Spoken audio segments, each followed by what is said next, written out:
Hey, welcome on back to The Reckoning. Into the next half of the hour we go.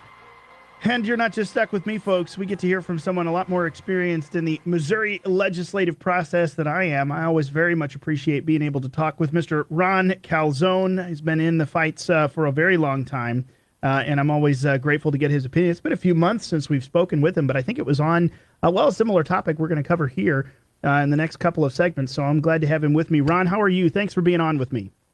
I'm doing well, but first of all, I think I need to wish you happy state of emergency. Happy state of emergency. Oh my goodness. What emergency did I get us into? Happy martial law. Well, last week, the governor issued a proclamation, an executive order declaring Missouri under the state of emergency. And you probably missed that, huh? I certainly did. Was this around some of the weather-related events, or is this something completely separate? Well, it has to do with the World Cup that's going to be held in the Kansas City area. Oh, that's right. Couple months. And in concern about terrorist activities. And so something that you need to understand, and this is germane to our topic of the day. I'll get there, okay? No, I believe you. But, when we are under a state of emergency as declared unilaterally by the governor, he has the power to, quote, this is in chapter 44.100 of the state statutes, he has the power to, quote, seize, take, or requisition any means of transportation other than railroads, any communication system, that's what we're doing right now, all stocks of fuel, facilities for housing, feeding, and hospitalization of persons, including buildings and plants. He can exact control, restrict, or regulate by rationing, freezing, use of quotas, or prohibitions on shipments, price fixing, allocation, or other means the use, sale, or distribution of food, feed, fuel, clothing, and other commodities, materials, goods, or services. And then it goes on longer than you want me to read. Oh, my goodness. So they are basically, when we are under a state of emergency, we are under dictatorial powers. And, you might argue that it's not martial law because the military hasn't been mustered, but in this case it has, because the National Guard is going to be part of this effort to deal with whatever the threats might go along with the World Cup. So is that reasonable to put the whole state under a state of emergency and thereby give the governor those kind of powers during that period? We might argue whether it is or not, but this is the thing that I think is really important to hone in on. And you probably have some nerds like me that are listening right now that are opening up their state statute book online, perhaps, and they're looking at 44.100 of the revised statute of Missouri, and they'll see that it says that provisions of this section, all of those martial law powers that the governor has, shall be operative only during the existence of a state of emergency, and the existence of a state of emergency may be proclaimed by the governor or by resolution of the legislature if the governor in his proclamation or the legislature in its resolution finds that a natural or man-made disaster of major proportions has actually occurred within the state. So in order for him to issue that proclamation, there has to have been a disaster of major proportions, and it has to actually have already occurred. You can't issue a state of emergency proactively. Well, you can only do it legally by statute if that natural disaster has already occurred. Well, not to make light of the point, but since soccer, the official soccer sport of soccer, has already come to Missouri, you almost might argue, especially as a baseball fan, that a state of emergency does in fact exist because the soccer teams are already here and we have to deal with this problem. So that's right. I could make my way around to that argument. Well, this isn't Europe where they really take their soccer seriously. It's true. It's true. I think it makes a hockey game here in the States look pretty benign, I think, when the fans get involved in it.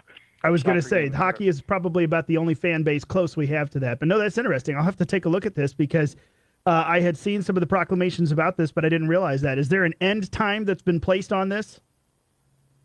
Well, his executive order has an end date, and I've forgotten now. It's probably after the World Cup's over, but it's, I think, the end of July or something like that. Okay. So it goes on for a couple months. Interesting. And now this is not the first time. I think this is the governor's maybe 11th executive order or so. And, you know, there have been, if you remember, last winter, there was a time or two when there was a winter storm predicted, and he exercised an executive order that declared a state of emergency in anticipation of a storm that actually ended up not happening. Mm-hmm. But this is my point. When you couple that with, and of course you may know that, you know, one of my hobbies is suing the state, you know, particularly over bills that were passed contradictory to what the Missouri Constitution says is an appropriate procedure. So if they have more than one subject in a bill, that's not constitutional. If the title's not clear, if they change the purpose, Mm-hmm. all of those things are prohibited. And so, you know, part of what I do is I sue the state and try to get those bills knocked out on constitutional grounds, you know, whether or not I like what's in the bill, just on principle. Mm-hmm. And it's because the legislature's not following the law. The governor, when he issues these powers, emergency powers and proclamations, is not following the law. So we have this history, very recent, I mean, very common occurrence of Missouri government not being constrained by the walls and fences and handcuffs that we put on people put on government through our Constitution and through the law. They are not obeying the rule of law. And so now we have an amendment that's being proposed, HJR 173 and 174. So, see, this was all leading to that. Okay. Mm-hmm. So right. we have that the House just truly agreed to and finally passed, which means since it's an HJR, it's a constitutional amendment. It doesn't go to the governor for his signature. It'll go directly to the ballot, and the people will get to vote on it. Now, the governor gets to decide what ballot it goes on, but that's the only role he plays now. So the people will have to decide from here on out. And they're being asked to suspend the Hancock Amendment's requirement that there be a vote of the people when a new tax is implemented or if a tax is increased over a certain percentage. Mm-hmm. So this amendment is going to be asking the people to suspend that Hancock Amendment that we passed back in 1980 or so for 5 years so that they can pass statute changes that are intended to reduce or eliminate the income tax and replace it with something else. You know, so it's not just eliminating the income tax, which would be a kind of a no-brainer for me, but it's replacing it. And the people, based on HJR 173, are not going to get a say in how they replace the income tax. And see, this is an interesting point because you know, I've been talking with a lot of folks. We've had debates here on the show and gone back and forth about this. And upon the Senate passage of it last week, I got a chance to talk with Senator Joe Nicola, who I quite enjoy his perspective and usually agree with him a good bit of the time. And I asked him this specifically because I understand the 30,000-foot view of wanting to eliminate income tax and instead do taxation a different way. At a great high level, I'm fine with that. Now, that certainly does not give the full picture because we have a lot of other taxes that need to be dealt with. We have spending that needs to be cut. There's a much bigger conversation. But just at a high-level view, I would generally be okay with that. My issue is here, though, we haven't put forward the actual plan that is being discussed at that high level. Like, what are the nuts and bolts of what taxation you would like to increase, what new things you'd like to tax, what rates would have to go up in order to remove income tax, put it down to zero. But the key question there, this question of the Constitution, you know, my read of the Senate substitute that has come through here is that, you know, whatever you want to call it, whether it's the actual Hancock Amendment or the Farmahan Amendment that came through in 1996, the taking a new tax or a tax increase to the vote of the people, that is what I and I think a lot of other Missourians consider to be part of the Hancock constitutional protections. There's a few different things there. That's a main part of it. The way I read this, I agree. It looks like that is suspended. That's the key part that is suspended for 5 years. I asked Joe Nicola about that, and he said, no, I don't think this really does suspend the Hancock Amendment. So if what I'm hearing from you is correct, it sounds more like my instinct may be your opinion as well, that no, this is exactly the protection that's being suspended here in order for us to just trust them to get something done the right way in the next 5 years, and we don't get to have a say on the ballot. Well, Representative Bishop Davidson, who's handling the bill in the House, has been saying it doesn't suspend the Hancock Amendment, and that's not inaccurate if you want to take that literally, because it doesn't suspend all of the Hancock Amendment. Mm-hmm. But I think you're exactly right. It suspends the part that most people think of when they think of the Hancock Amendment, and that is the right the people have to vote when a new tax is being implemented. And that clearly is suspended. In fact, if you look at the Senate substitute on page, I'm scrolling. Yeah, I've got it in front of me too. It's section 18A. Where do we find that in there? So it's on page 3. Yeah, page 3. On line 34. Yeah. And so it's not going to be considered new revenue, and for the purpose of section 18E, and shall be exempt from the provisions of Article 9, sections 30B, 30C, and 30D of the Constitution. So I don't think that there's, if you don't call it the Hancock Amendment, I don't think that Representative Davidson or anybody else would deny the fact that the people aren't going to get to vote on whatever the replacement is. Now, if you want to characterize that as suspending the Hancock Amendment or not, feel free to. Sure. But the bottom line is that our ability to be the final check and have the final say in how we're taxed is going to be eliminated if people are foolish enough to ratify whatever this amendment becomes. Amendment 18. We're going to have so many to deal with on the ballot. Oh my goodness, yeah. So but there's more to it than that. I think that's a fundamental problem with the bill, is the fact that, Speaker John Patterson hit the nail on the head at the beginning of session. When you remember, he had an HJR that was, I guess, has kind of been tabled. But at the very beginning of session, he said about it, you're just going to have to trust us. Right. The people of Missouri are just going to have to trust the legislature.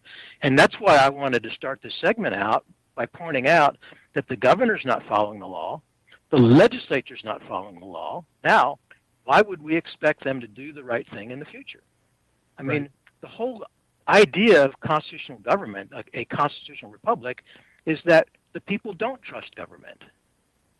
And I don't think, there's some things that I would never ever ask you or my neighbor or my brother or even my wife, just trust me. There's some things I would never ever ever say that, just trust me. And I think this is one of the things that the legislature should not be saying to the people, just trust us. Why do they have to suspend the Hancock Amendment if they're going to do something, or suspend the people's power to vote, if you don't want to call it the Hancock Amendment, if they're going to do something that the people approve of? If you're going to do something that people approve of, you should not be afraid of a public vote for it. Yeah. And it gets worse than that. It gets worse than that in this bill. But I want to back up just a little bit and make the point very clear that I think that a consumption tax is the best of all taxes. It's the least bad of taxes, put it that way. Right. But I have to admit that every type of taxation, including gag property taxes, each of them has an element that makes it better than the other types of taxation. So property taxation is the worst in a lot of ways, but at least it's local. Right. And you have more input into what that property tax rate is, and the money stays local. So that's maybe the only endearing quality of a property tax. Income tax has some endearing qualities over and above a consumption tax.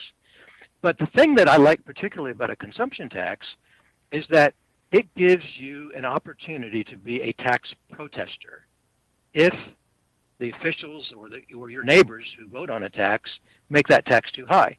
So if you have a tax that's too high on the purchase of new goods, then one thing you can do to protest is not buy as many new goods. You can buy used, or you can barter, or you can grow your own, or whatever it might be. And when I say grow your own, I'm talking about, corn and tomatoes and things like that. Okay, just to be clear. Sure. but this measure, HJR 73, we know that one of the things that they're going to do is they're going to start taxing things like used goods and services that have never been taxed before. Why do I think they're going to tax used goods? Because Senator Moon had an amendment to this HJR, the Senate substitute, and the Senate handler, who was Curtis Trent, who's running for re-election, by the way, everybody note that, he would not let Senator Moon's amendment go on the bill that said you can't tax used goods. And so clearly, the Senate handler of the bill, who I think was under marching orders, didn't want to take taxing used goods off the table. And so one of the most endearing qualities of a consumption tax, that is your ability to exempt yourself from the tax by changing your purchasing habits, is going to be taken away by this. And you couple that with the Wayfair bill that they passed a few years ago, right? That gave you the opportunity to buy out of state if you thought your state taxes were too high. That's gone. And so they're painting us into a smaller and smaller corner that makes it harder and harder to be a tax protester. And understand, even with an income tax, if you've got a good CPA or you just kind of know what you're doing, you know how to minimize your income tax. It might be at the end of the year buying a new tractor if you're a farmer. You buy a new tractor and, or just a new to you tractor, and you get to write off that expense all at once. And so that for that year, when maybe that was a particularly good high income year, you can do things to eliminate your tax burden. And those are things that you're not going to have those options to minimize your consumption tax, or they're calling it a transaction tax. And the other thing that I think is transparent typically about our current sales tax is what it is. And in fact, we actually have a law in Missouri saying that you can't build a sales tax into the price of the product. It's got to be itemized separately so everybody knows how much it is. Well, this provision, or this proposal, this amendment, will let them impose a value-added tax, a transaction tax, at every stage of production, like they have in Europe. So if you own a manufacturing company like me, and I buy hundreds of tons of steel a year, I might end up having to pay some sales tax on that steel. And then when I sell my product to a distributor, that distributor may have to pay sales tax again. And then when that distributor sells it to a retailer, then that retailer may have to pay sales tax again, or value-added tax. And then when they ultimately sell it to the consumer, another tax is collected. And that's not transparent. It'll be incredibly hard for anybody to really know what the total tax burden is on that. And it'll be incredibly hard for the legislature to predict how much of that they can do, how much income tax they have to offset to make up for all of those additional taxes. Yeah, no, this is fantastic. Folks, we're going to put a pin in this. Again, we're talking with Mr. Ron Calzone here about a couple of Missouri things. Ron, we got to take a fast break, so hang with me, and we'll be right back on the other side, folks. We'll continue this discussion about taxation in Missouri. We haven't even gotten to Amendment 4 yet. Oh, boy. We'll be right back on The Reckoning. Hey, we're back on The Reckoning. Into the next segment we go. Got Mr. Ron Calzone on the line with us, and we are plodding our way through Missouri things. Ron, we've just got a few minutes left here before the end of the hour, which begs the question, can I hold you over after the news and we do another 10 or 15 minutes into the 5 o'clock hour? You got time for me for that? You bet. Maybe we'll talk about Amendment 4 then. Yeah, I was going to say, we'll get to it, because you're raising a lot of really good points that, I mean, that's the thing. To your point, if I could sum up the last, yes, consumption taxes, I think, are a less bad form of taxation. You've got some say in it, but boy, how you implement that is a very big question mark, because to your point, you could really start to lock people down and take away some of those choices, some of the options they would have to make decisions in that. You could turn it into a wholly different thing than broadly what we would consider. So there's a lot to be made there. And also, I got to say, one factoid that makes me very interested is even when the legislature, even when the governor's office, whoever it is in this process says, hey, we got 5 years to get this done, trust us. Well, first of all, I'm not so sure I do trust you. But second of all, you're not really asking me to trust you. Just over a fifth of both the House and the Senate are turning over due to term limits this year. We will have a whole different crowd of people starting next year, let alone in the years succeeding, that we're going to have to deal with on this. So how can anyone almost promise me anything now? Because it's going to be a whole different set of people, at least a fifth of them brand new in both houses next year. Yep, exactly. That's exactly right. That's exactly right. And that'll come into our discussion about Amendment 4 as well. But, yeah. You know, one of the things that bothers me about this whole thing is that the Senate substitute was introduced to the Senate at 11:30 at night. And I know at least some of the senators, and I think probably a lot of them, didn't see it until it came to the floor. I know, so you mentioned Senator Nicola. Senator Moon and Nicola and Huff, they had a discussion on the floor, and they all said they just got it. They didn't have time to review it. So it was on the Senate floor beginning in not exactly the wee hours, 11:30 is late though, when most people weren't paying attention, and they passed it within about an hour. So where was the deliberation? Where was all this great senatorial deliberation? Well, maybe there were some senators that had an opportunity to deliberate in private, but not in public. And certainly the public didn't have access to that Senate substitute until 11:30. What happens when they do business that way? Well, turn to page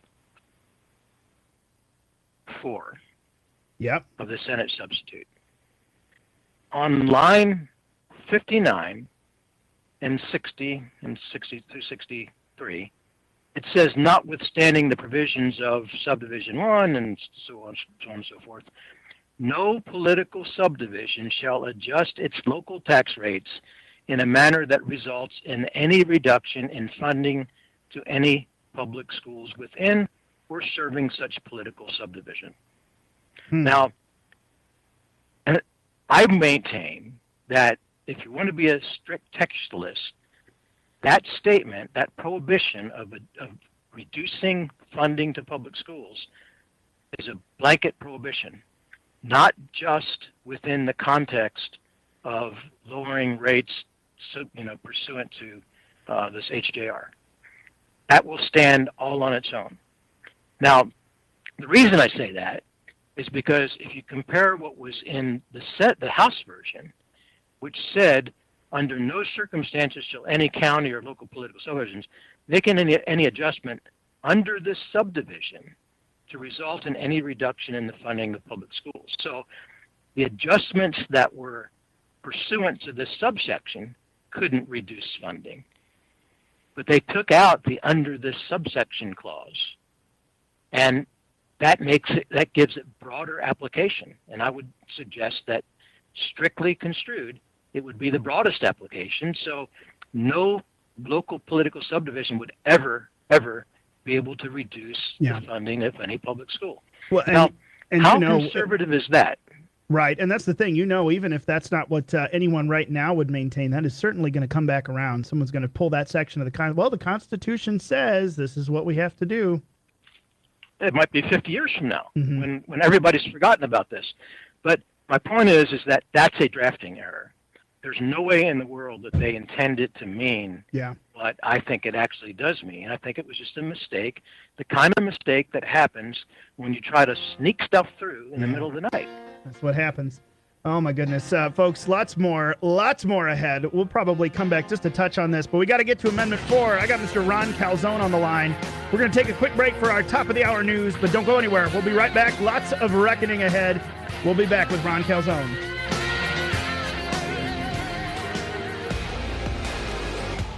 Hey, welcome back on into the reckoning. It is hour number 2. That's right, the hour of shenaniganery has begun, and we will get right back down to it. Keep those comments coming. I see a bunch of stuff over in the Real Talk Radio app. Also, folks chiming in on the live chat there on social streams, Facebook, X, Rumble, Instagram. Hit them up, all and every one of them. Just search for Real Talk Radio Network or on your app store, Real Talk 93.3.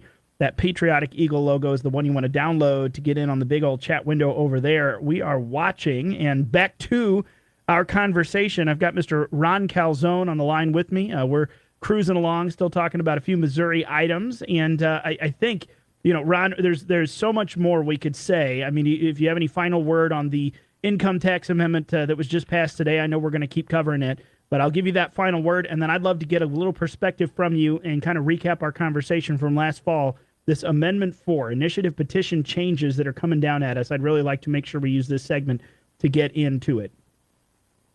Well, I'll tell you what, I think that there's a very important tie between the two issues. So back again, the whole idea behind this income tax replacement proposal is trust them, just trust the government.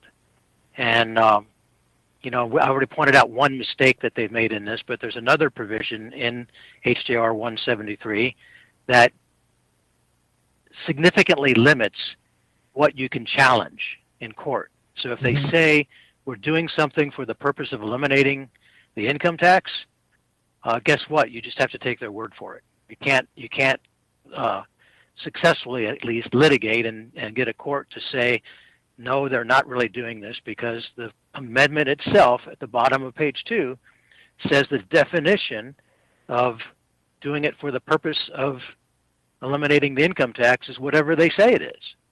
So that's kind of complicated to get into. We don't need to do that right now. But my whole point is that all throughout this process, they're saying, just trust us. Just trust the government. Just trust politicians. Now, I've seen some people who are concerned about this, but not concerned enough to vote no, because they've said, if they screw it up bad enough, we can always use the initiative petition process to fix it, like we did back in 1980 with the Hancock Amendment. Well, guess what? If Amendment 4 happens, if Amendment 4 is ratified, the people support Amendment 4, we will not have an effective citizens initiative opportunity anymore.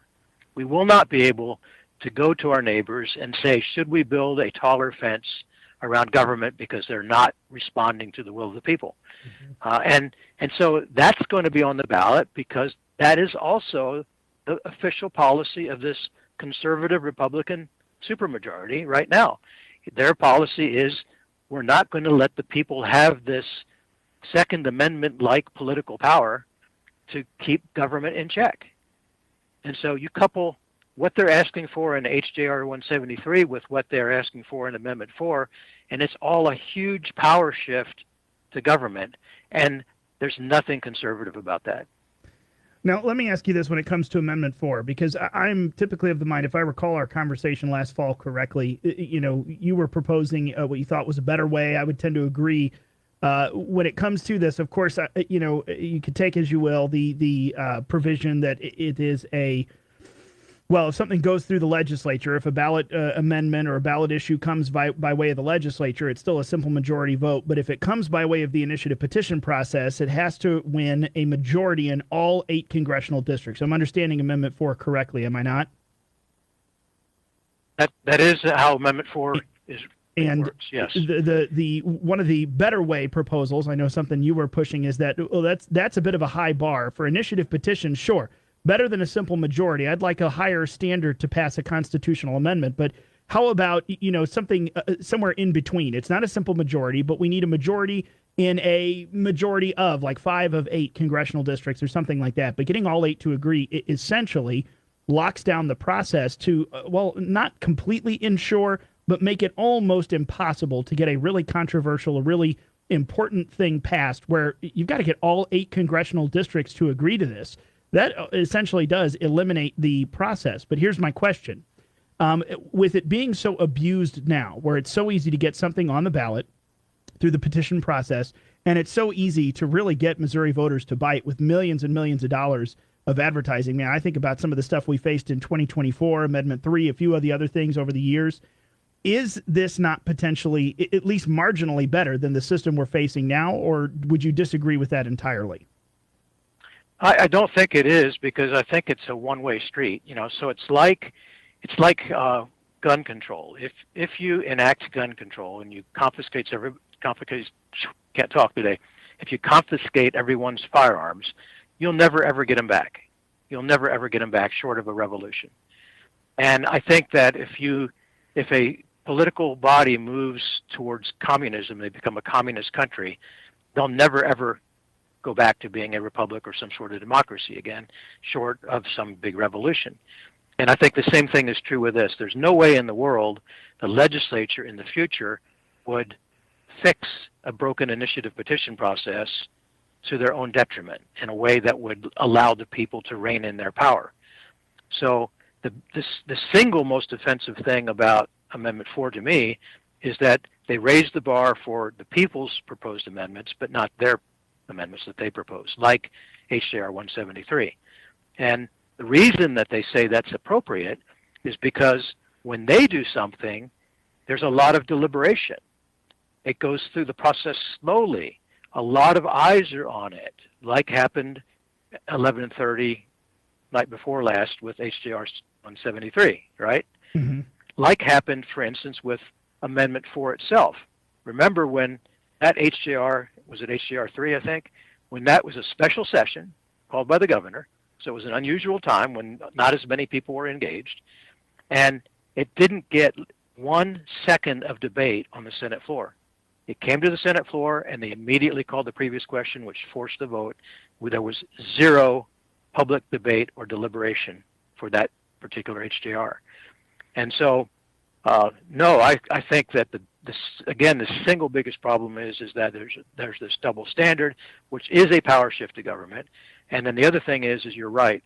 For all intents and purposes, it guts the initiative petition process. And from a conservative point of view, if you have to get all 8 of 8 congressional districts, that means CD1 has a veto on anything that's conservative.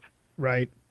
And from a progressive point of view, that means that, CD8, pick a, whatever, also one single congressional district can veto something that's more progressive.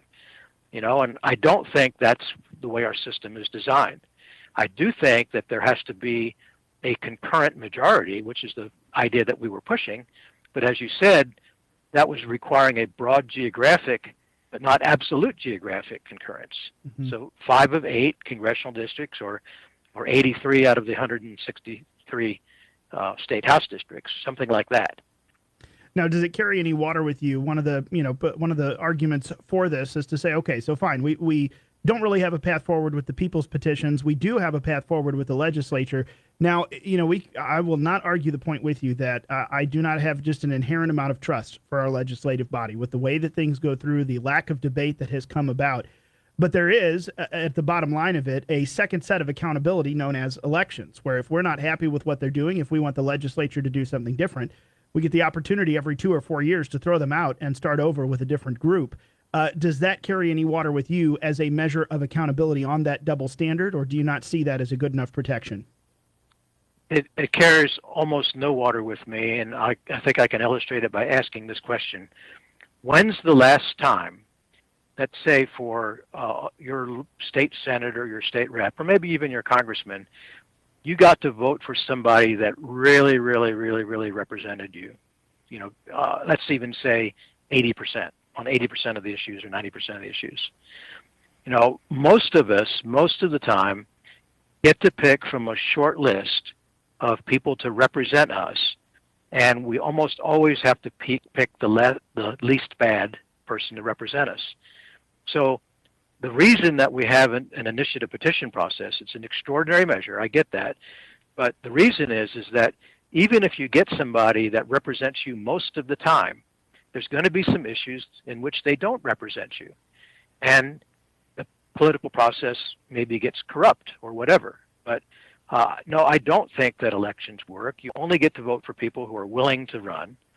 And some of the best people that would most closely represent me aren't willing to run. And for one, so that's on one hand. And the second point is that even if I get somebody that represents me most of the time, there's going to be some issues that they don't truly represent me on. And then the third thing is that there's the corruption in the process. Yeah. There's the money that it buys people out, and money rules. I was very involved in the effort to stop private use eminent domain in the early 2000s, and that's a prime example. 90% of voters wanted to stop private use eminent domain, and the legislature wouldn't do it. Why would they not do it? Because the lobbyists held sway. Mm-hmm.